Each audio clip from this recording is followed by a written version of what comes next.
What does being integrity look like? Integrity occupies spaces of body, mind, heart, and soul. If you have a spiritual practice, are you being in integrity with your spiritual practice? So someone who walks his talk. And for someone, that's what I mean when I mean integrity, like you walk your talk. It's almost easier to find people that are not in integrity than it is to find people that are in integrity. I guess it's contextual based on whatever area of life that you're in. So if I was to think of like Arnold Schwarzenegger back in his heyday when he was doing like all of his body work, like he lived and breathed having an amazing body. Like the way he trained, the way he ate, the way he spoke, the way he was confident. It's easy to see it in the fighting world or where there's a lot of testosterone or energy where it's like, nah, I'm going to win that. Conor McGregor springs to mind as well, like a man in integrity. When he's fighting, he's like, nah, I'm going to win that. My belief is that a man in integrity is when his thoughts, actions, and words are in alignment with each other. Yeah. Right. So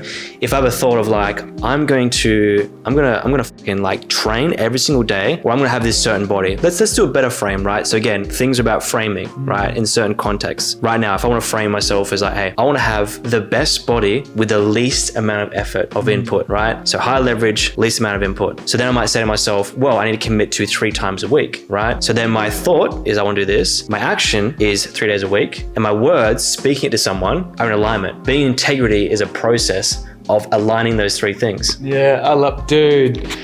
Oh, you summarized that perfectly, bro. I love that. And yeah, that's great. And then to jump into examples in relationships and being in integrity, exactly what you said there. I'm going to say I'm going to do something, and if I haven't done it, I just own it. The example I have is being able to fall on your sword. Like the analogy is like being able to fall on your sword. Yeah. So the conversations I have with women that want to work with me, that want to get their partners to work with me, is like my husband just doesn't, or my partner doesn't own up to doing things that are wrong. You know, he says he's going to do this, even if it's something small like mowing the lawn or doing something that's so basic. As soon as you don't honor your word, your self-worth depreciates. So everything that you say you're going to do and you don't do it, you feel less of yourself.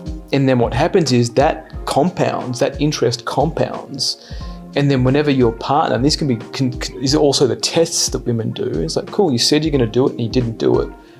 When that gets to a point of so big, they end the relationship. And the men go, I didn't see that coming. It's like, yeah, because you weren't honoring your word. And it's like, you said you were going to do this, you haven't done it. Every single time I raise it, you get angry at me because you're not falling on your sword. You're not restoring the integrity. She doesn't really care whether or not you've done it or not. It's like, cool, if you're out of integrity, where else are you out of integrity? How can I trust you if you don't honor your own word? How can I trust you? If you don't trust yourself, like, what are we even doing here? And so many relationships end, the women ends it, statistically, women will always end the relationship because the man's not in integrity. And like men's groups and all that kind of stuff are great, but if they don't hold you to account on your integrity, if they don't share what you want to do and hold you to account, then there's no point in having them. It's just like a mother's meeting of men getting together and bitching about women, which is what I see in a lot of online communities, is like, let's just talk about all of our feelings, and they're not, what are you doing? When are you going to do it by? And what and when is what keeps people accountable. It's like, cool, when are you going to do it? What are you doing?